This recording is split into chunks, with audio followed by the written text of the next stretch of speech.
The worst horror movie I ever saw was fucking great. Hello and welcome to This May Hurt a Bit. My name is James Strayer and this is John C. Myers. And we're a horror franchise podcast discussing each film in popular and not so popular horror franchises. And today we're talking about Psycho 4, The Beginning from 1990. And as I've said per episode recently, I have not seen this one. Have you? I have not seen this one at all. Yeah, I think both of us had just jumped into this series with only having seen the original. So this will damn near round it out. And part 4, directed by horror community sweetheart Mick Garris, which, I will by no means let this totally influence how I think of the film, but it is one of those stupid parasocial things where I've been listening to that guy's podcast and like watching him in interviews for years. And I'm like, that guy seems so sweet. I feel like I know Mick Garris, but I think he would make a Critters just for me. I think so. Yeah. Directed by Mick Garris, who he directed Critters 2. He directed the Stand miniseries, which is probably his crowning achievement. I remember watching that when I was a kid and loving it. And Sleepwalkers, which I'm going to watch that this fall. He's done a bunch of Stephen King adaptations. Yeah. Bag of Bones or something like that too. Oh, he did the Wings Hauser Shining. Yeah. The guy from Wings. Now Wings Hauser is a different guy. Although I would die to see Wings Hauser as the guy Torrance. from Shining, as Jack Torrance. Man. That would be oh, that's amazing. He did the made for TV Shining, which is supposedly the Stephen King preferred. Yeah, take that with what you will. And I will. Yeah, but yeah, definitely a lot of Stephen King stuff, and yeah, like you said, real big face in the horror community. All around good dude. And this one brings back the writer of the original Psycho for the first time. Yeah, so Joseph Stefano. Yeah, I feel like he was not really thrilled with part 2 and part 3, and I think that's part of the reason why it's a little unclear where part 4 falls in the continuity. Yeah. Of this movie. So were they ahead of their time in the whole legacy sequel type of idea? Perhaps. But I didn't really realize that going into this. Yeah, if you're not prepared for it, it does seem very odd that he's you just got locked up. Why are you back out? And it makes a little bit more sense if he's been there for a very, very long time. And then this has happened. But yeah, I don't know. But he would have been going away to the mental institution at the end of part 3.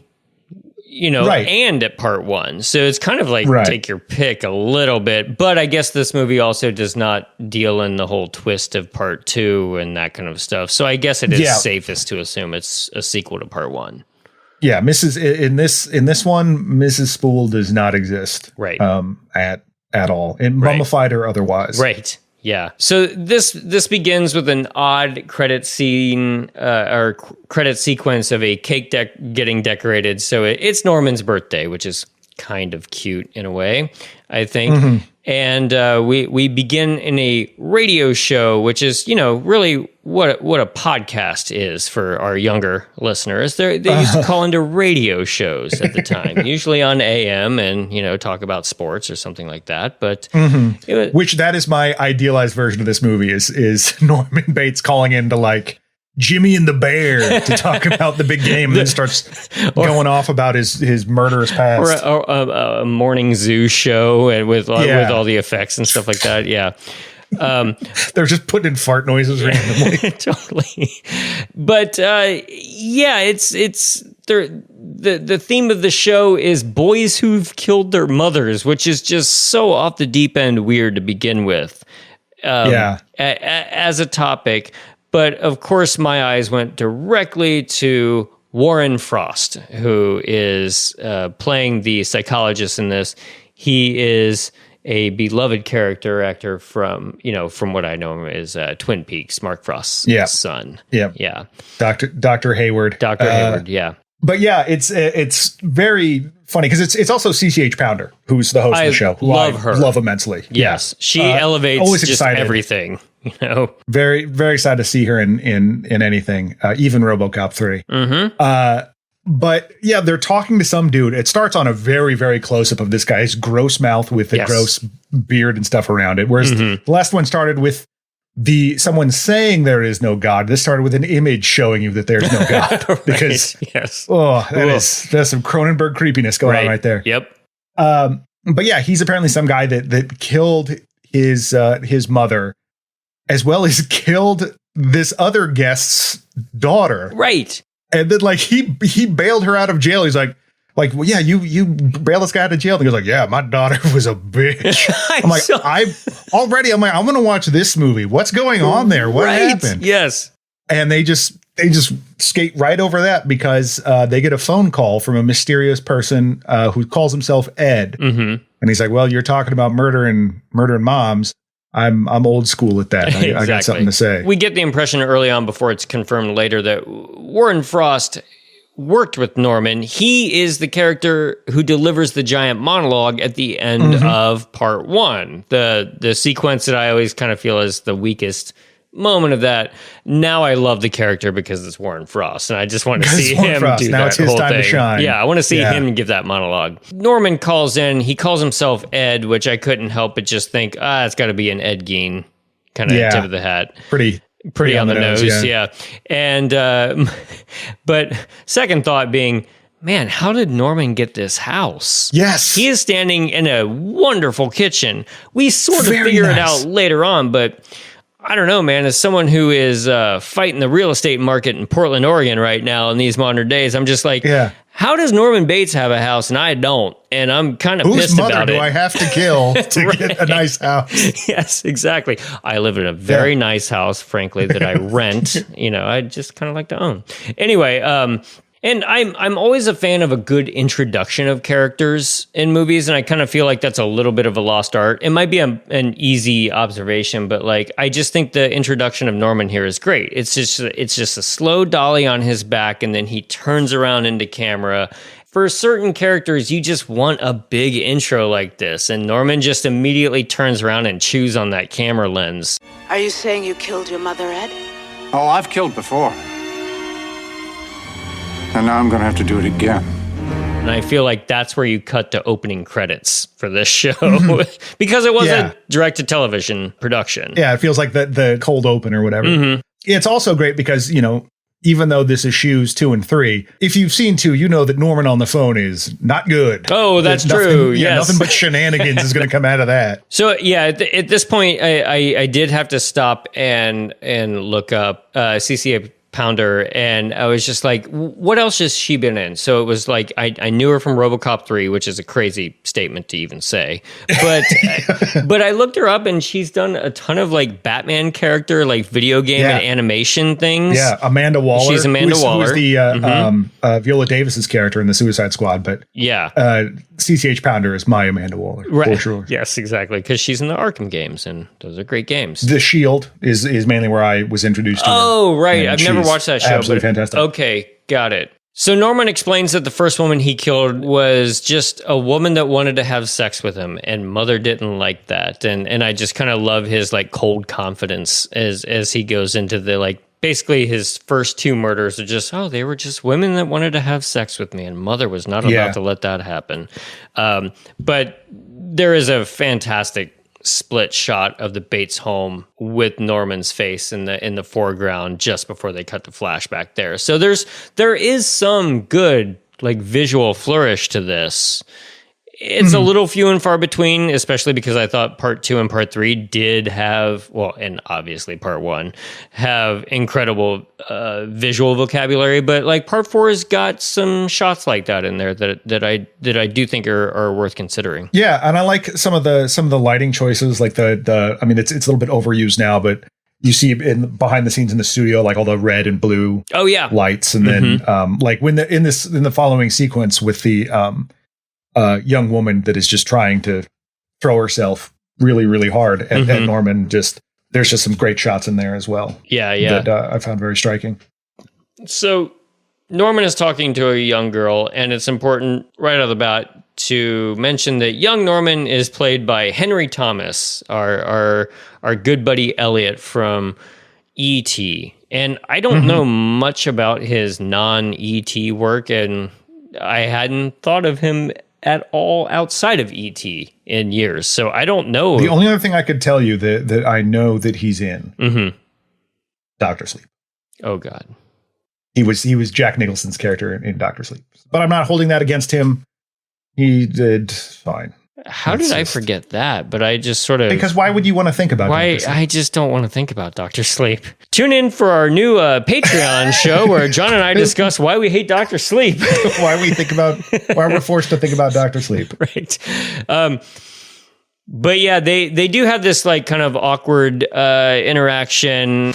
Do fireworks get you hot? Not inordinately. Inordinately.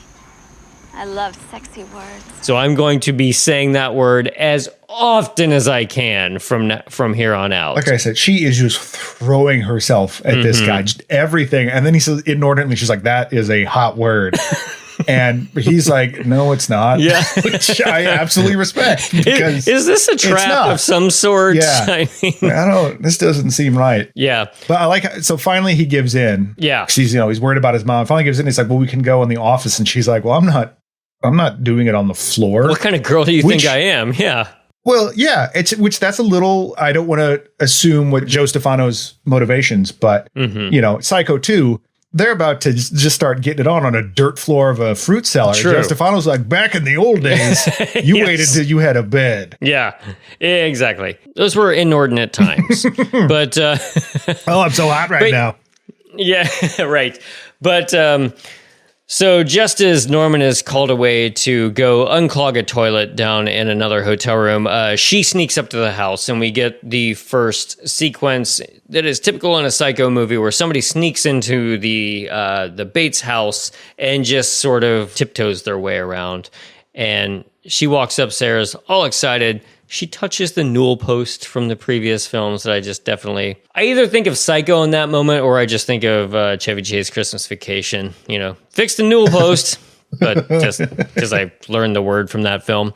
But she sees a light on in Mother's room, heads toward it, and somehow Norman is already there and confronts her, jumps out of Mother's room. They go into his room and he gets nervous. She starts taking off her shirt and just jumps into bed, waiting on him while he goes to check to make sure that Mother is in bed, this begins a long series of scenes of Norman almost getting laid, but worried about what Mother thinks. As strange as it is, I mean, that's the entire impetus for Norman. Now, do we need to see all this kind of stuff? I mean, this is the classic question of a prequel. Do I care to see how this is built up, or do I prefer to have it a weird mystery? I don't know. Yeah, I don't want to give too much away the whole thing now, but like this tries to like ride the line by having Norman Bates now as Anthony Perkins, or Anthony Perkins as Norman Bates now, being like, yeah, there's this ticking time bomb of me going to kill someone. So you want to hang around and figure out what that is, but I'm going to give you this backstory that this is Psycho 4. You all know. You all know this. None of this is news to you. And yes, I almost had sex before, so that's new, but right. I'm going to kill these people. And I would almost rather have it just be the prequel than have this wraparound story, because then it just keeps pulling you out of that. And it kind of reminds you that this all happened. So don't worry about these people necessarily. Like, you can't stop what's coming. It puts it at a remove. Right. That makes it a little bit less impactful than if you were just like, even if you watch the prequel and you know what's coming, watching it play out versus like kind of being told. It just makes it seem like more of a story than actual events being occurring. Yeah, I was a little bit on board. Like, I just have a problem with prequels in general because usually I just don't like them. And maybe I'll think of one later on that I do, but we joke about it. Well, you like The Shining? That's the prequel to Dr. Sleep. Oh, good God! I don't need cracks filled in a lot of times, and I would just so much prefer to just like let my imagination go wild or something like that. But also, and we'll get to it in the finale of the film, but like I feel like that there was more meat on that bone towards the end of the movie that could have been explored than just retreading a bunch of old stuff. Like, I wanted to know about Norman and his wife. Who would marry this guy? Who would have a son with him?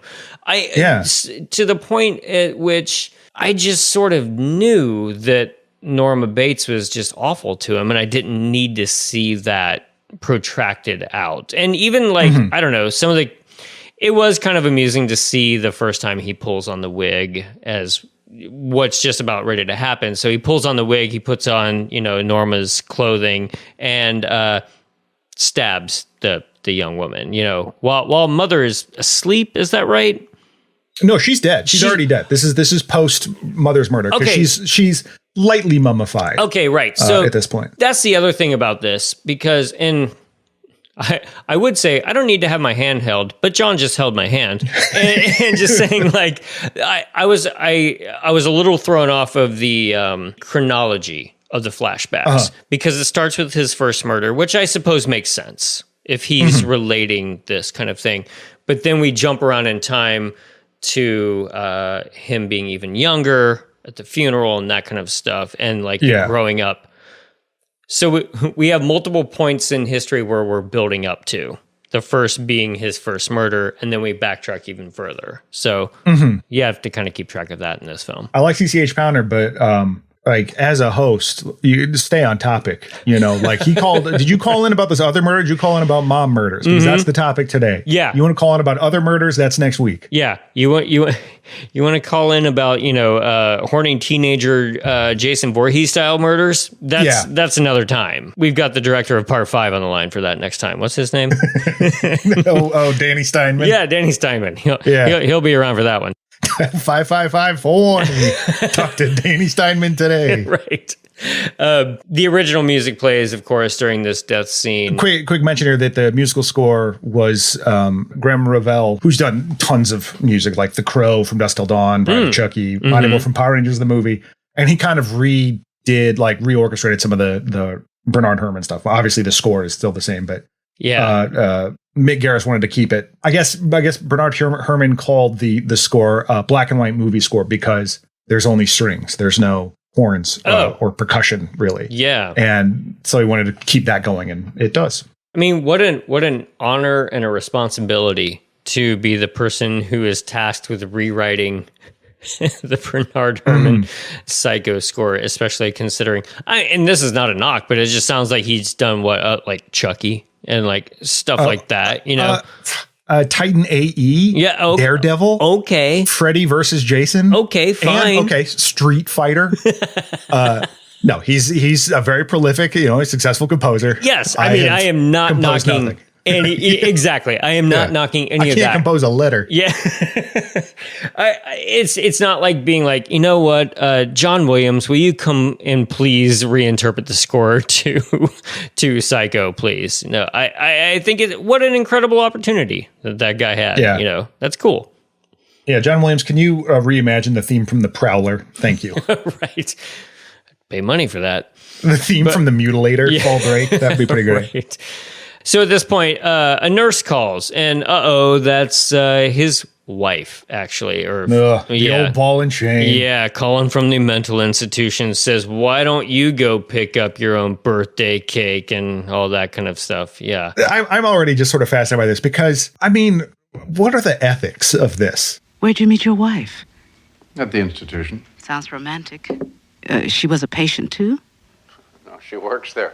Absolutely. Because he tells the story about how she says it was love at first sight, but it took a couple more looks. Like, this is like the original Harley Quinn Joker. thing. I was going there. Yeah, absolutely. She was his queen. Yes, exactly. Yeah. Why didn't she call him Puddin'? I don't know, but that would have been hilarious. Like, I kind of want to go in and do an edit where she's got the makeup on. Aw, cute.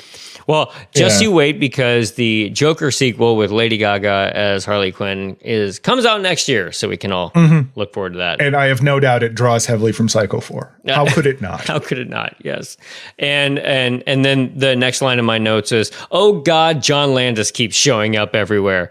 And man, I just don't know what I think about that guy. Well, I do know what I think about that guy, but it's just like, he gave us so much, and just I have a hard time. I have a hard time looking at that guy. He certainly puts a lot of directors in his cameos in his movies. Yeah. But I think my favorite. Have you ever seen the show Difficult People? No. It's a TV show with written by and starring Julie Klausner and Billy Eichner. And Billy Eichner's not doing his normal like yell thing. Okay. And it's actually, they're just two awful people, and it's very, very funny. But there's a line where Julie Klausner's character says, what do you think John Landis's worst contribution to society is? His alleged manslaughter or his son Max? And that's where I'm at with John Landis. I almost mentioned Max Landis a second ago, and I was just like, is that fair? But now I think it is fair. Can you, just watching the two of them talk to each other would just be insufferable. My God. Yeah. Yeah. And I'm sorry, if you do something else that makes someone go, yeah, but the murder wasn't that bad. I'm sorry, alleged manslaughter. I don't know. But I'm not a fan of him and like how he handled that whole situation. I mean, he's made some totally acceptable movies, but as a dude, no thanks. Yeah, and if you don't know anything about him, you want to learn something about him, ask the family of Vic Morrow. Yeah, God, yeah. Watch. There's a great thing on Cursed Films on Shudder about the Twilight Zone movie. And be careful, because there's some gnarly kind of never before seen footage of the accident that he caused on that, and that's what I know we're getting a little off topic here, but like that's just one of those like things as a filmmaker is like, do you choose to show the really bad stuff because it's more impactful? And I don't know, I kind of feel like it's important in a lot of ways. I could see both ways. Anyway, yeah. This has been the John Landis Hour. Never thought I'd say that, but the 2-minute John Landis hate. Exactly, but yeah, he just anyway, back to Dr. Sleep. He keeps. Oh God, why isn't John Landis in Dr. Sleep? Anyway, Norman calls the radio station back, and they try to get to the bottom of why he did what he did, and we get the line: the boy's best friend is his mother. And he explains that his dad died when he was 6, so we get a flashback. The dad died being stung to death by bees. Is this new information? It was new to me. I think I just heard that he had died. And they play a little bit with, because I kind of wish I'd gone back and rewatched the first one, because they play with information that, like, I thought the whole thing was that the crappy boyfriend made her buy the hotel, the one he ended up killing. Mm-hmm. But they have the hotel ahead of time, so I don't know. It's right. Joe Stefano, in theory, knows what he's doing. Mm-hmm. But yeah, the dad died of getting stung by bees, which I was not prepared for. I mean, that's an awful way to die. Yeah, again, but, no offense. It struck me as very, very funny compared to everything else that goes on. Yeah, exactly. It's just like, comparatively speaking, no offense to anybody who has to carry an EpiPen, like that sucks. But at the same time, in a Psycho movie, like that's the thing. So I think it was just like, the somberness which with it was done. Like I was also not prepared for, like, he died drowning in a toilet that later exploded, and it's just like, wait, what?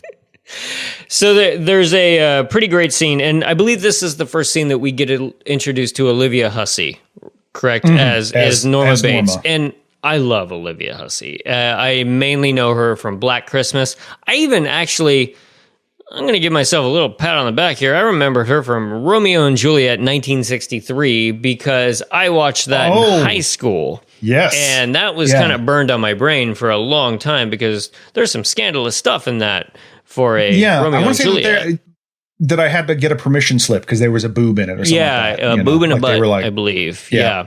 That's right. And God, I feel like we're wading into other territory that I'm not completely sure about, much like John Landis stuff. But I believe there was some like kind of strange stuff going on during the production of Romeo and Juliet 1963 with her. Was she underage or like not really okay with that kind of stuff? Anyway, maybe cut that out. I'm not sure. I mean, she did. She filed a lawsuit in actually just this year. Okay. Against Paramount Pictures for $500 million alleging sexual abuse, sexual harassment, and fraud. and for Right. allowing Zeffirelli to film them in the nude without their knowledge. Glad I watched that when I was 16. Yeah. Anyway, but you and I will mostly know her from what? The boob? Quest of the Delta Knights. Oh, Quest of the Delta Knights. Yes. Yeah. The classic MST 3K movie, Quest of the Delta Knights. That's what I think I know her mainly from that. And, you know, just watching the It miniseries many times when I was younger. She has a smaller part in that, but I definitely remembered her from that. Oh, Yeah. I forgot she was in that. She's a wife in that. So she's not a part of the Losers Club because there's only the one young woman in that, but she's like one of the main characters' wife, I believe, has a big scene. But that's that and Black Christmas and Delta Knights is what I know her from. Anyway, she's fantastic, and she's great in this role, I think, because you need her being completely unhinged, and she is absolutely there for being completely unhinged in this film, to the point where she tickles her son during her husband's funeral to make him laugh and then slaps him for laughing during a funeral. Yeah. Yeah. Wonderful. That was, I actually really enjoyed that. I did too. And that kind of just like said a lot about their relationship right there. Yep. Looking up stuff about this movie, you find a lot of people that are like, well, she's no Vera Farmiga from the Bates Hotel show, which Bates Motel, which I'm sure like can spend more time fleshing out this relationships like that. And I'm actually, this made me a little bit more interested to watch that show. Me too. Because I do think like while I like her kind of unhinged performance in places, some of it is kind of not great. Just like the scripting, we'll get to it later. Oh, yeah. Right. Yeah. Their weird relationship could be explored further than the movie does. Mm-hmm. And not just and this movie actually makes it a point to be like, it's not just like some weird incest thing and that's it. Right. Not that that's not weird enough, but that it's more codependent and creepier than that. Mm-hmm. Yeah, you're right. I don't know if I'm going to get around to watching 5 seasons of a television show by the time we close this series out, but it did make me more interested to at least, like, I don't know, watch a big old YouTube mashup or something like that, because I don't normally advocate that, but at the same time, I'm not going to watch 50 hours of Bates Motel. Just watch an AMV of just the best scenes set to Linkin Park. Yeah, there you go. Yeah. I think that's that's probably the best way to experience it. Yeah. Or to, Mother by, the greatest karaoke song of all time, right? Yeah. DJ asks to hear some good things about Mother, and he flashes back again, and we get these full shots of Mother is now happy. She's in a dress and a hat, and she's picnicking, and it rains, and they dance together. And so there is a little bit more of the happiness instead of just like the crazy stuff. And it is important to note, semi-important, in both of these scenes, Mick Garris does frame these with having Anthony Perkins in some of these shots, kind of like looking back on it. Like at the funeral, he's behind the father's casket, and in this scene there is a really good shot of him like looking out the window and seeing young him and Mother running up in their costumes and stuff, and I thought that was really well done. Well, and the way that these are shot, it's not just like nostalgic, but it's also if you were to just watch these scenes put together and be like, this is a character in an indie crime movie remembering their dead wife. Yeah, that's what it would feel like. It's it has that kind of vibe to it. Totally, where it's like you can see that like there's something burgeoning there that's unhealthy. I just thought of more of a Wonder Years music and voiceover going here, even though that's probably my second favorite television show of all time. And just like growing up in the Bates Motel, I really didn't know how to deal with my mother. It makes me think of the episode where he plays tackle football and his mom bandages up his arm at the end of the episode. Just be careful out there and stay away from those whores. Right. Norman reveals that he also killed Mother's boyfriend. That kind of comes out of nowhere at that point, but then it, flashes back again of Norman gets into bed with Mother to comfort her during a lightning storm. He runs back into his own room after they imply that he's starting to get an erection laying next to his mother. Yes, as well, because she makes him take off all his clothes because they're wet. Right. Because he was at the hotel and at the motel and she got freaked out. And then, she makes him take off the clothes, gets in there. And then, as Anthony Perkins says, Well, I guess you could say I'd gotten a little too big for my britches. That's so good. you could leave a little to the imagination there, Tony, but that's okay. But then he embarrassed goes running to his room and she follows him. Mm-hmm. And then discovers in his room a underwear catalog. That's all like drawings, right? It's not even photographs, but man, what you had to go through. I mean, that's kids. what life was like before the internet. Yeah, exactly. You had to get magazines of drawings of bustiers. Right. But in this scene, though, this is a particularly cruel scene, though, because she says, you have to throw it away outside in the rainstorm in your underwear. So he has to run outside and toss it out there. And that's some of the first bits of, like, there's lots of, like, little creatively cruel sexual, I don't want to say violence, but abuse, yeah, for sure, of Norman. And I don't know, these scenes I thought they were pretty well done for what this kind of stuff is. Yeah, because she makes him go outside in the rain, do it just in his boxers, and then she's immediately like behind him with a towel afterwards, sort of lovingly is like, someday I'm going to wish I'd been firmer with you. Exactly. But I do like there's a little bit of that interplay of like giving it, like I always think about in sometimes in relationships like these in movies, I always think about Catherine Keener in Being John Malkovich, where like she clearly does not like John Cusack, but will like give him just enough for him to like really keep pursuing. Right. She is like, it's this term, but then like we'll just switch on a dime and be like, I spoil you, and you get those conflicting messages, and I think that's done very well. I'm not a huge fan of the way that he and that Mick Garris and Rodney Charters, the cinematographer, like they do a lot of like down the barrel stuff of her looking like right at the camera. Oh yeah, and I just stylistically, it's not a thing unless you're Jonathan Demme. It's not a thing I like very much, especially with, like the hair scene where the hair is like, the hair thing. Yeah, the hair thing was cool, but like when she's like yelling directly at the camera, I'm like, I don't need to be. I don't know. You don't want to be berated to me. Yeah, I get enough of that in my own life. No, from my own Norma Bates. Yeah. No, but just like I don't know. It just seems like too obvious or something. It's just like I get it, I'm supposed to be in this guy's. It just feels less. It feels more removed from the character, I think, than it wants to be. Right. In these kind of situations. Yeah. So little Norman peeps into a hotel room, the hole that his father made, as is said, which is just weird too. Like we kind of gloss over that. Well, what they leave out is, who he was spying on in there. Who? The Queen Bee. That's how he got stung to death. It's like, make that honey girl. Yeah. Oh. So yeah, it's the hole that his father made, and Norma's in there, and she's just kind of like losing her mind in that room and flopping around and on the bed. Yeah, which I love that because it seems very salacious. Like you can hear her kind of like scream, like I don't want to say moaning, but like making noise like that. And he's like, he looks through the mirror and she's just throwing shit around. Exactly. And going Charles Foster Kane in there. It's great. Right. Norman, now shirtless, brings his mother some iced tea. He dotes on her, blots her down with some oil and water in a very kind of like sensual scene again. Yeah.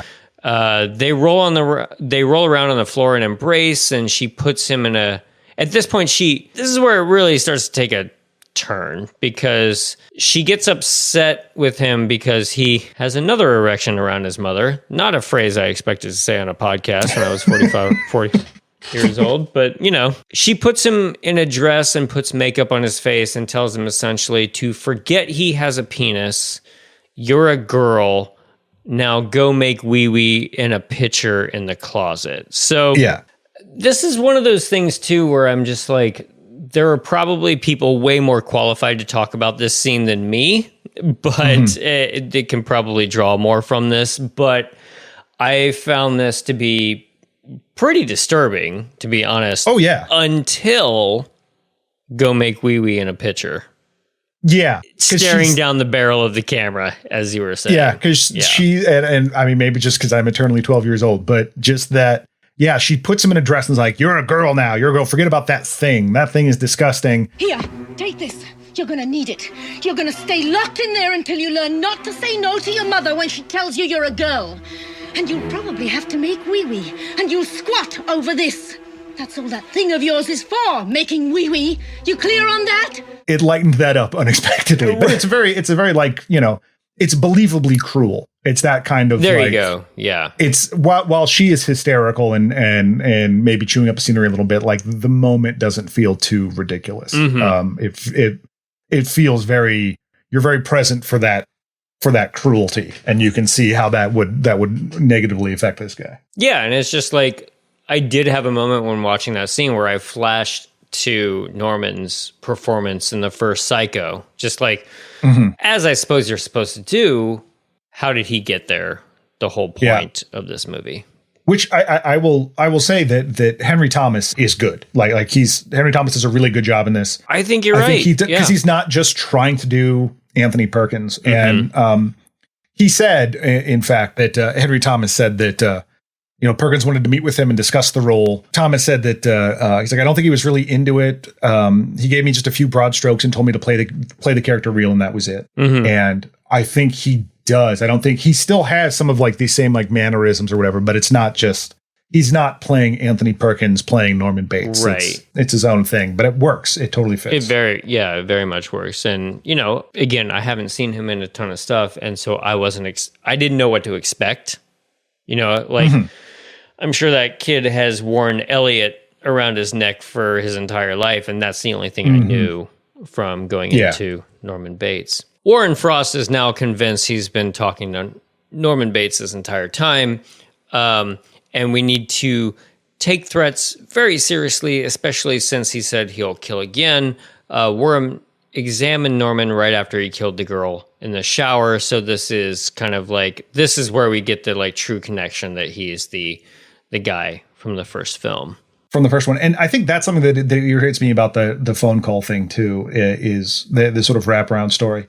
Is that although he says, I'm going to do it again, there's not like a real sense of urgency. Right.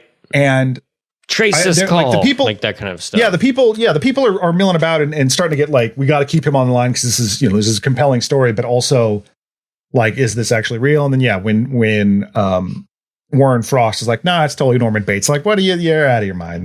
No way. It's like, no, it is. And then like, we got to keep him on the line, to prevent him presumably from killing someone else. And when then eventually Warren Frost gets back on the mic, as he's Dr. Leo Richmond, almost like he becomes something of a Dr. Loomis character where he's like, this guy's just awful. We gotta put him away. And is very antagonistic to Norman, and Norman isn't enjoying that so much. And so eventually just fucks off. Right. Like he just leaves. And it's like, well, then why were you even here other than to be like, hi, I remember the backstory. That's me. Okay, goodbye, everybody. That's all you need. Yeah. It just doesn't line up. And John Landis, who's like the radio show producer, is not buying it either. He's like, I don't believe this is this guy, but right. Let's keep it on for ratings as they discuss at one point. Yeah. And then repeatedly when it cuts back to the radio show, it's that Anthony Perkins is, Norman is like lost in the reverie of his remembering this stuff. And so he'll be like out of it. They'll be like, Norman, come back to us. And it's just like, because it keeps happening, it makes each time like less impactful. Right. And kind of seems like you're coming back from a commercial break, or like you said, like that's where we would break for commercial. Sure. Which, we should mention that even though there were no commercials in this was made for Showtime in 1990. So not quite an HBO direct to streaming type of deal, but I don't know how ubiquitous that was at the time or how common. Not at the time. I mean, like people have this idea of, HBO being like these premium, like this was fucking Dream On time. This was like Tales from the Crypt. HBO did not have the patina that it does now. Sure. Did before it became Max or whatever. Oh, God. Back to another flashback. The Freeway is in the newspaper now. Mother starts flipping out, starts screaming about how she should have killed Norman right away when he was born. So it is one of those moments where she's flipping out about one thing and then just switches completely to just saying basically like, I should have killed you.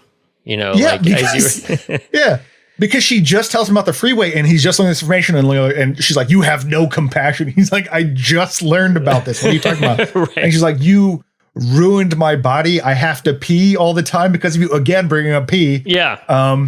Which I think maybe Joe Stefano was working through some stuff. Yeah, that could very well be. And like, it's like, this is the worst thing ever. This is going to propel my villain. Right.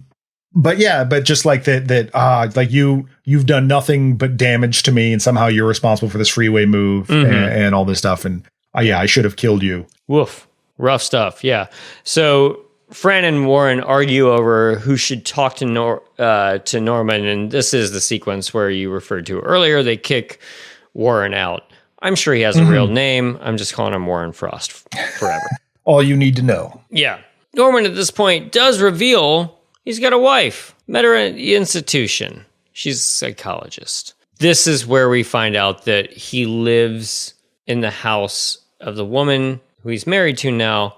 The house was owned from a previous marriage. So there you go. Yeah, that's why Norman was able to afford this sense of real estate at the time. So yeah. Yeah. Marry rich, and then for a starter marriage, and then that doesn't work out. You'll get the nice house, and then roll the dice and marry a murderer. And, see how that goes? Yeah. Some people it works for, some people it doesn't. Right. Thanks for calling Loveline. But then they get back to him and say, how'd you kill your mother? Slowly. Which was a pretty good line. That's pretty solid. So very carefully. Norman spies on his mom having a guy over at the hotel, watches through the peephole again, sees the boyfriend get out of the shower and go to bed to his mom. Cuts to the next scene where Norman is cutting up some toasted cheese sandwiches right there for all of them. Call back to what, part 2? I believe part 2. That's where we were the real sandwich heavy one. Oh yeah, man. And you get I was surprised because you get him looking in the peephole at the shower, but you can't really tell because it's all semi opaque with the frosted glass. Whatever, you can't tell who it is, and you almost see a dong shadow, which is my favorite Cat Stevens song. But it's a dude, and so I like that little twist. Is Chet Dong Shadow? This is Chet Dong Shadow. Attorney at law. But I love that he is, and so when he goes down for breakfast and she's there, Norman does, and she's like, you heard us, didn't you? When you pulled up, you heard us, like me and Chet rolls in and is just sleazy. And he sucks. She apparently met him at a bar, and he was a bartender. He's wearing his father's robe in that sequence. Right, yeah. Ooh. And which I like the idea. She's mad at him about possibly hearing them having sex, but then when Norman confronts her about wearing his dad's robe, he's like, hey. You see, Norman,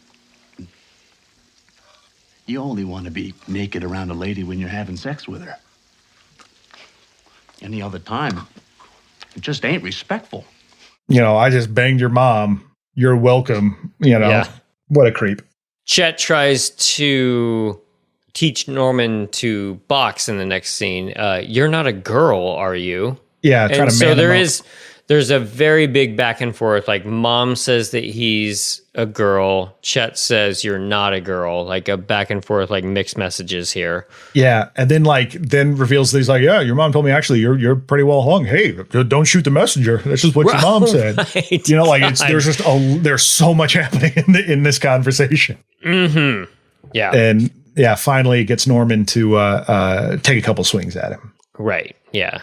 Norman says in present day he wants to be locked away, where he, this sequence he finally reveals it's Norman Bates to everybody in the studio. Fran tries to help, but he does say he doesn't want his new life to go away. And then we get back to a flashback of his second kill. This one was a little bit less interesting. It just seemed a little superfluous, It felt like slasher. We got to have a kill. We have so many pages have happened. Exactly. We got to have a kill here. Yeah. Yeah. We can just breeze over this one, but this is the one where he jumps in the backseat of the car and strangles this young woman who also wants to have sex with him. Slightly older. Because he makes a point to mention that it's slightly older. I think to show that cover that gap of this is what he's saying. Or or that it's just I'm trying to replace mom kind of, and that didn't work. Right. Yeah. So he's dressed as mother. I did like this bit though. She keeps waking up. Yeah. That I did like. She wakes up and then he finishes it out. And the ending of this kill scene was pretty effective. It did give me a little bit of a chill. The setup was boring, but like the actual like execution of the kill scene was actually pretty effective. Just watching him fully strangle her in the back of the car creeped me out. And then when he dumps the car in the swamp, how you can hear the screams. Oh, but interesting they didn't find that car. Yeah, exactly. Or unless that's the car they're actually pulling up at the end of Psycho. Right. It's just, oh crap. How many of these are there? It did that have the same effect that we're supposed to think of the first movie, where you're just like wanting Norman to get away with this, where you're just like, stop screaming in the back of the car and just die. Yeah, it was, for me, it was more just the horror of the whole thing, of just that, like, oh my God, this person's not dead and they're drowning. And like, that's just horrifying, which I think also shows you why he mainly uses a knife. And because he tried to switch it up with the strangling, that didn't work out. Not working. The knife, I know this works. If it ain't broke, don't fix it. Norman's now looking at Mother in her coffin, calls his pain soul cancer. Yeah, that, like he says it like that's the most poetic thing. Like, I don't know how else to describe it other than soul cancer. Yeah. Like, oh, okay. Yeah. Takes her body home. He has to have her and sews her up like animals. So obviously we've jumped forward in this flashback to Norma being dead. He steals the body. Fran puts it together that Norman will kill his wife because she got pregnant. She got pregnant. He drops that bombshell. Yeah, so he says something to the effect of like, she let herself get pregnant and now I have to kill her, which is also amazing, you know? Which, I mean, that just opens up all kinds of questions. Right. Because and I know that this is largely, eschewing 2 and 3, but we've watched him, like, particularly in 3, be like, I'm just going to sort of like flatly lay on top of you and then get awkward and leave. Yeah. I'm uncomfortable with the idea of Norman Bates having sex. Yeah. I mean, because in my mind, it's got to be this whole like BDSM production where he's like, put on this prairie dress and yell at me like Gargamel. Right. But then I realized that hey, consenting adults, I'm all for it. No, it's all fine, and I shouldn't be thinking about this as much as I am. But they made me, damn it. Right. Because it's just weird that he's like, no, we call it making love. He makes it a point to say that we call it making love. That's even worse, Norman. Don't say that. Exactly. Did you make a Gargamel reference? I did. Yes. Okay, just making sure. Just because with the mom is yelling, she's like, yes. Yeah, I get it. I mean, she's not as flowery as Gargamel, but right. Who is? Now we get the oft mentioned sequence where young Norman prepares iced tea while listening to her and Chet have sex upstairs, grabs some strychnine out of the cupboard, stirs it in, takes it upstairs immediately. And again, this is just one of those, like, when you sit there and think about the blocking and sequence of this scene, it is literally a young boy bringing his mom refreshments after getting railed by Chet. Yeah, everyone loves after sex tea. It's a common thing. Right. But what's creepy is that they're expecting it because he's like, "Where's the kid with our refreshments?"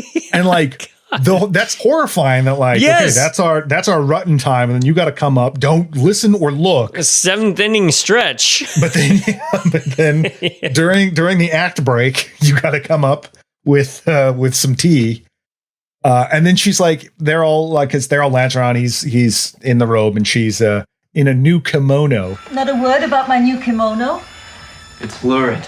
I love that response. But yeah, then they drink the strychnine and eventually die. Yeah, I was going to say, so Chet drinks it down, and then we've got 4 solid minutes. No, I didn't time it. Maybe it's 2. I don't know. Yeah, it's a long time. Her doing everything but drinking the tea. She like pats it on her neck and stuff like that.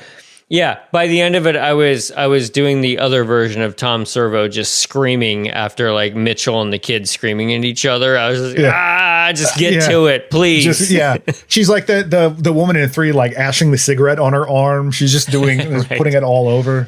Chet gets wind of this and just comes out yelling, "He's poisoned us!" And Chet and Norman tussle on the stairs. I thought we were going to get a falling backwards sequence. A shot of Chet falling backwards on the stairs, but we did not. Yes, I thought they were going to bring that back, but yeah. And at the base of the steps, at this point, what is it like? Norma runs down after he tussles with Chet, correct? Mm-hmm. Yeah. And Norma kisses cheek, and then he hauls her body to the rocking chair where she dies, which I thought was kind of clever. You know, like let her die in the rocking chair, which she'll be in most of the time. Right. Chet does get in a final last attack on Norman, but he dies in the process.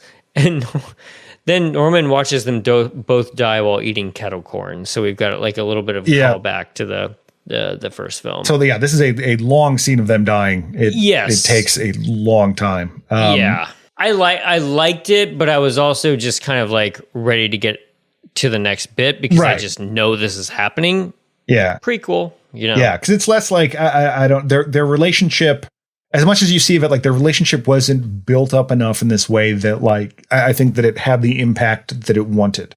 Because you're kind of like you said, like at this point you're like, well, okay, well he's got a baby. What's going on with that? That this kind of becomes that's what I want to know. Yeah, you're like this. I'm more interested in this, like what's happening next than what's happened before, because we all know the ramifications of all this. It doesn't feel like a fully complete story, so it doesn't have that same emotional weight. You know what? Just to stop myself in my tracks, I would say I don't normally like prequels.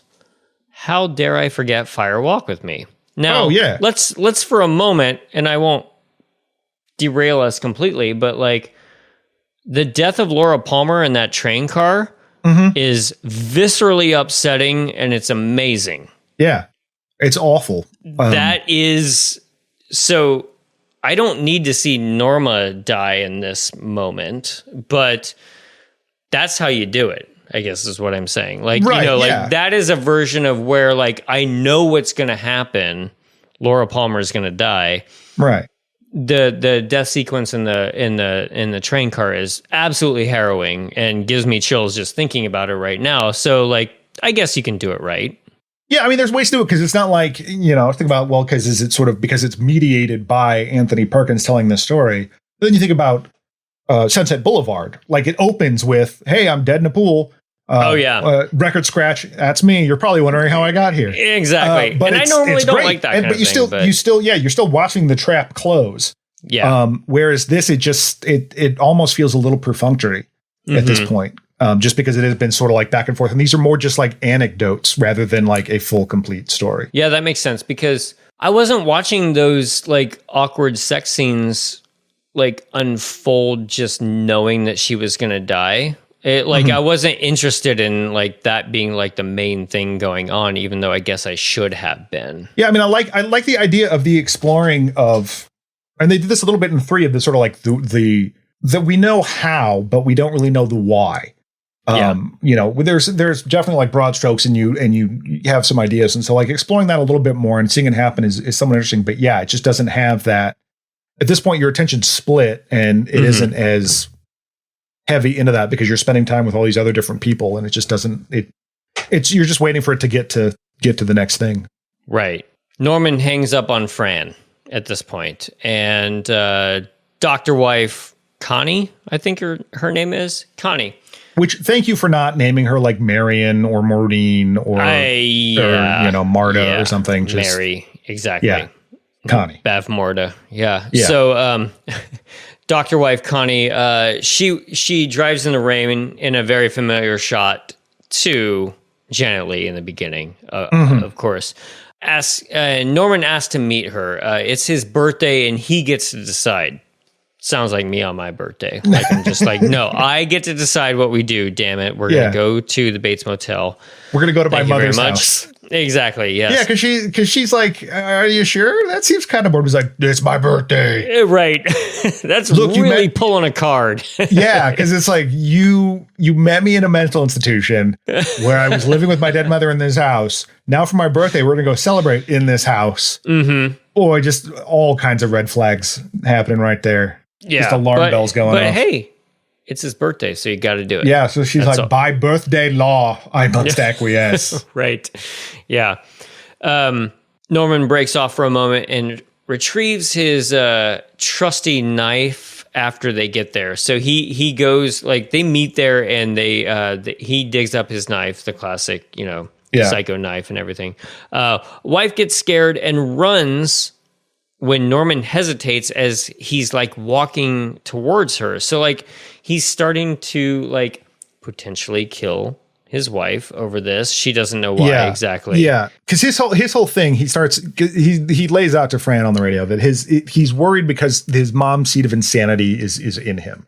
It's not nurture, it's nature, and that science, genetics has proven it. Science has proven it, and refuses to believe that it's the result of his mother's behavior or anything she's done to him. Which in some way makes some sense that he's still trying to like, no, she's good. Like mother is still is all right. It's not her. But he's convinced that if he has this kid, that it's going to be crazy too. And so he needs to kill Connie to kill this kid. I'm not saying that is a good thing. I'm just saying on a B movie kind of like horror type of thing, that's a compelling enough plot for me. And I would rather watch that than I would the flashbacks, especially to what it builds to. Like sometimes movies like this can grab me a little bit, and I think maybe it was just Connie's performance, but when she yells, "Don't I matter?" Like what she's saying is, don't my genetics matter a little bit to this whole situation? And I thought that was interesting, at least. And this was the most frustrating part of the movie for me because I wanted to explore all of this right here. Yeah. And I didn't have the opportunity to because we don't know who Connie is, and we haven't spent any time with these two people as a couple. And I thought that was a much more fascinating idea to explore right there. And so that all felt like a lead balloon right there. And it was disappointing to me, I guess. Yeah, because what do you see in him? What lets you see past all the murders and stuff like that? Whereas, because in the second one, I really enjoyed that relationship between him and Meg Tilly. Yeah. Because there was this almost that she was almost like the good mother, she cared for him in these certain ways, but then there was also some little romantic thing going on there. So that element is fascinating. Yeah, they just sort of like, no, it's a given. He's got a wife. As you grow up and you automatically get given a wife by the government, and then she fucked up and got pregnant. It's her fault. Government handouts, wives. Yeah. This story is written by the grandpa from the opening bit where he's like, my daughter was a bitch. Yeah. She wanted to go to the Lilith Fair, and I said no, and she went anyway. So it's good she's dead. Yeah. Just a didn't terrible deserve guy. Norman. Yeah. But yeah, and so it is a little bit more interesting, and it's a bummer that it's relegated to just she's there to scream and get chased around. Yeah. Yeah, I felt like there was something to chew on there, and I just didn't get enough Connie to make this exciting or emotional. Yeah. Except for that one line read, "Don't I matter?" Which is, I mean, can't we all just scream that to the heavens anyway? So I just sort of like relate to that moment, no matter how it's said. But Anthony Perkins is goodness and good in this whole thing. I mean, and we haven't talked too much about it, but he at that time was going through a lot during the production of this. He found out he had HIV. There was also just the within the realm of Psycho, the larger issue of like, well, they kicked him out of directing it. Yeah. He wanted someone else to do the fourth one, and they went no and brought in Mick Garris. And so there was definitely some tension between them on the set. He kept testing Mick Garris like loudly in front of the crew. And the worst thing on a set is when somebody makes the director not feel in charge. And just Mick Garris has said he's the most difficult actor I've ever worked with, which I feel like is very judicious. Yeah. But he does. I do think he still does a good performance here. I don't think I think it's not as good as some of the other in this series, but it's still solid. He's great. Yeah. Norman then sprays the place down with gasoline. He's going to burn down Bates Manor to get rid of the past. He starts seeing everybody in like a hallucination. He sees Chet, he sees Mother, he sees the other women that he's killed. Mother's body like falls on top of him in a weird, like kind of strange hallucination type of deal. And he gets up. Norman saves Connie from the burning motel and then just talks about how he's free as he walks out Yeah. of the burning house. What a fun story to tell your kid. Yeah, exactly. We then push in through the window down to the rocking chair. We hear a little bit of Mother. I can't even remember what she says. Does she say something? I mean, it's like the rocking chair is rocking, and then like you hear some. I mean, do you a hear baby laughter? cry. I don't know. You hear a baby cry when it goes to black. Then you hear the baby cry. Got it. And which is, I mean, like it almost gives it this more supernatural nature to it that felt very strange for the rest of the compared to the rest of the series. Like this is all in his head. This isn't there. The house wasn't actually evil. There wasn't Haunted. some malevolent force. Right. Yeah. It's called Psycho, not House-O. Yeah. You're welcome for that punch up, Hitchcock. Right. Yeah. Why didn't you call it House-O? Actually, there's House-O, the Japanese movie that's great. So I'm not too much of an idiot. So, and that ends it. That's the last of Anthony Perkins walking away. Like, I don't know. I feel like I'm split. I feel like that could be a satisfying ending. Just the idea of I'm burning down the house and walking away with my wife. I might have a kid, and who knows if it's going to turn out to be not so or anything. I don't like that as much because, I mean, obviously, even though this issue, like I said, this forgets 2 and 3. This is the fourth one in a series that we've spent with Anthony Perkins. And so you could argue that on some level, like, well, it's nice to see him get away and have a happy ending, I guess, but it's still like too pat. I like the more twisted happy endings of 2 and 3. Sure. Of like, he gets his mom back and like turns out maybe this is what he wanted the whole time. And it's like tragic, but it's also what he wanted. And in the 3 of like him being like, well, I'm going away forever, but I'm finally free until the dead hand shot. But this is just too like, I've defeated the monster, and it doesn't really feel like that's going to be the end of it and whatever. And like, I suppose that's what the final rock chair thing is supposed to represent, but it just doesn't really work for me. Yeah. I kind of feel like I want the sitcom ending version of this, where it's just like, we're moving in together and guess who's coming to live with us? Yeah. It's Mother. I got some spares of Mom. Right.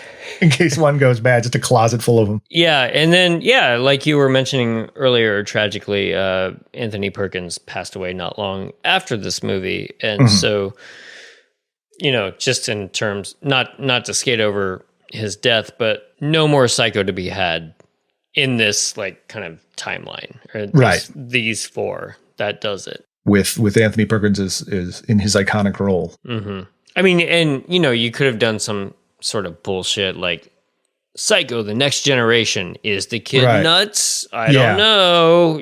But I'm kind of surprised that that's not what the Bates Motel show is all about. Maybe they get into that. I have no idea. Isn't that the plot of Problem Child? Oh, there you go. Yeah, he gets adopted by John Ritter, and then man, I hate that kid. So not a big body count, but let's honor our dead.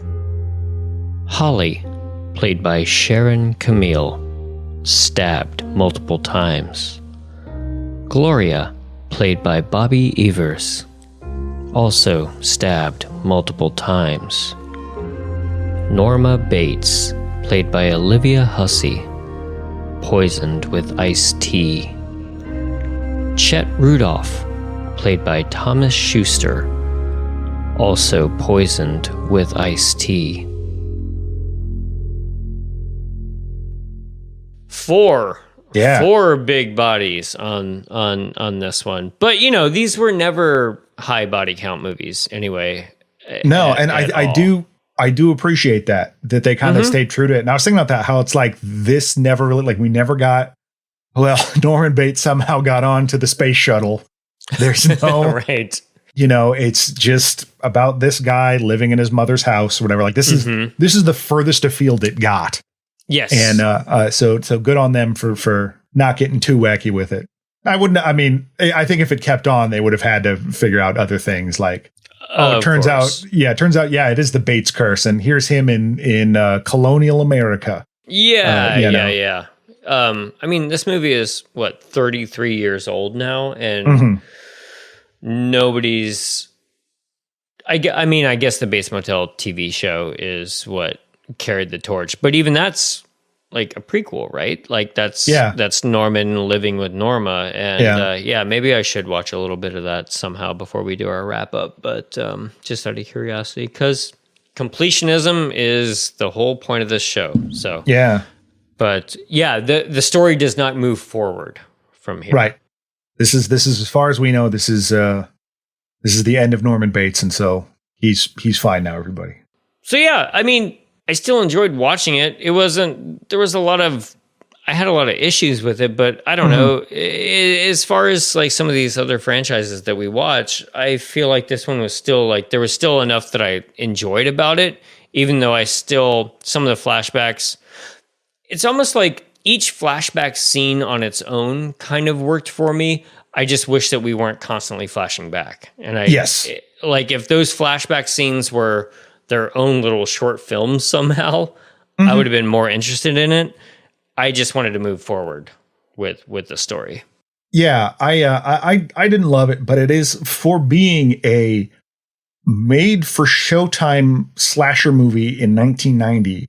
Yeah, this thing is punching so far above its weight. Like, there you go. You know, like it was released theatrically outside of America, but I didn't hate it, and I think it's the weakest one probably. Sure, but it's still not terrible. And my biggest complaint is it's kind of boring. Yeah, I wasn't angry bored like with some of the Saw movies. No. But yeah, it's there's still stuff there, but definitely a diminishing returns on this. Yeah, one. I think some of it's like because they don't give Anthony Perkins much to do.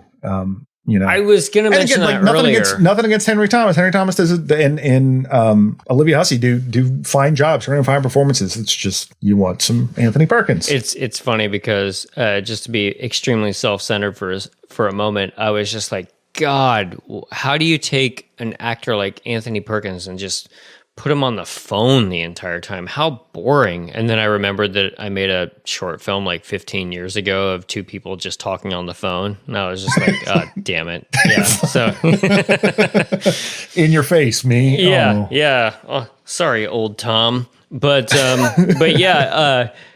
Anthony Perkins was just on the phone the entire time of this film. And the script was written before he was sick. I don't want to delve into that idea of like they tailored the filming to his situation, like sometimes happens, but like they were obviously very into this idea of like him being on the phone the entire time, which would like limit his action. Not that he was an action character necessarily, but he had some chutzpah.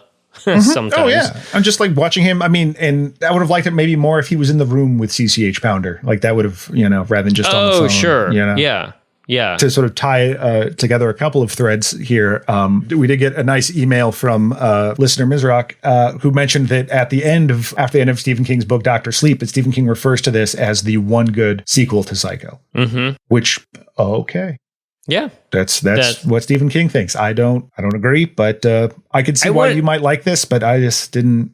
And I'm not looking. I mean, and Stephen King's explanation is that you wanted it to be the first one, sure. And I kind of like that they never were. That they completely, we can say so that for the wrap up, but that I don't know that I fully agree with this. But I'm glad he enjoyed it. It's just it didn't do it for me, but I don't hate it.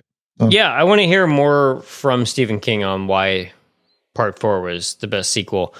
And he doesn't seem like a kind of guy who'd be like, well, yeah, Mick Garris did direct a bunch of adaptations of my work. So I need to like just because he's a buddy, really give him the credit.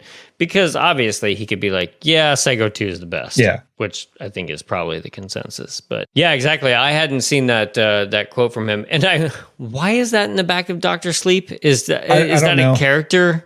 Like talking about that, it could just be an afterword. Because I like how he did that at the end of I do generally enjoy Stephen King, but at the end of The Dark Tower, where I felt very let down by the end of that book, how his afterword was like, okay, hear me out. Actually, before it even gets to the final chapter, it's like, okay, wait a minute, just follow me on this. In the first Dark Tower. No, at the end of the series. In the final book. Read the entire series. Yeah. Yeah, because I started reading it like in 7th grade, and then he didn't write them for like 10 years. Exactly. Yeah. And then but he kind of was like, just remember it's the journey, not the destination, which is like this is going to be rough. Yeah. Dude. So it could be something like that where it's like, okay, this is a sequel to The Shining. Don't get mad at me. So I don't know. That was my Stephen King impression. Hey, I'm Stephen King. Don't get mad at me. Yeah, you forgot the knows and I didn't know. I'm pretty sure I'm pretty sure it was dead on. Right. Exactly. Just no, but that was interesting because I mean, who doesn't love the guy? And I'll always like be curious. So yeah, thanks, Ms. Rex, for writing that into us. I appreciated that. Yeah, and thank you for the nice words about the show. And I'm glad you've started your own franchise horror movie night. That's really cool. Yeah, absolutely. Yeah. Also, thanks to Anime VHS UK, who is one of our friends on Instagram. They wrote a really nice review of us. I know next to nothing about anime. Maybe you can let me know what anime I should take a look at, especially if I like horror. John, I know you're a little bit more into anime than I am, but they are correct in that anime on VHS is the best kind. Being an old man, I will say that. That's right. What I got excited to see and watch. And they wrote a very lovely review on their Instagram page, and so thank you so much for that. Really glad you're enjoying the show, and thanks for doing that. You can check them out on Instagram, Anime on VHS UK. They're also have an account on X if you're still, or Twitter. I'm not going to call it X, but check them out. They got a lot of neat stuff there, and not just good opinions. Yeah, about horror shows. Yeah, about our podcast. Exactly. But thank you very much for shouting us out. Definitely, because that's how this little show grows a little bit. If you guys tell everybody about that, especially for Halloween season. Yeah, you got other friends who like horror, and tell us about a few shows too. Like I'd love to dive into September, October, learn about a few new horror podcasts too. Yeah. And it's always it's nice to hear people are enjoying the show, that it's not just us shouting nothing. So yeah, thanks Anime on VHS. Thank you, Ms. Rock, for the lovely email. And if you'd like to contact us, you can contact us at This May Hurt a Bit pod@gmail.com or This May Hurt a Bit on Instagram. That's mainly what I do there. I don't really keep up with our Twitter account that much anymore. Maybe eventually we'll move over to Blue Sky, but oy vey, yeah, Twitter is just worse than ever. So Instagram, that's the best place to find us, especially as we're moving into October, because everybody should be watching more horror movies around then. I know we keep our running spreadsheet among our Fright Boys on our side.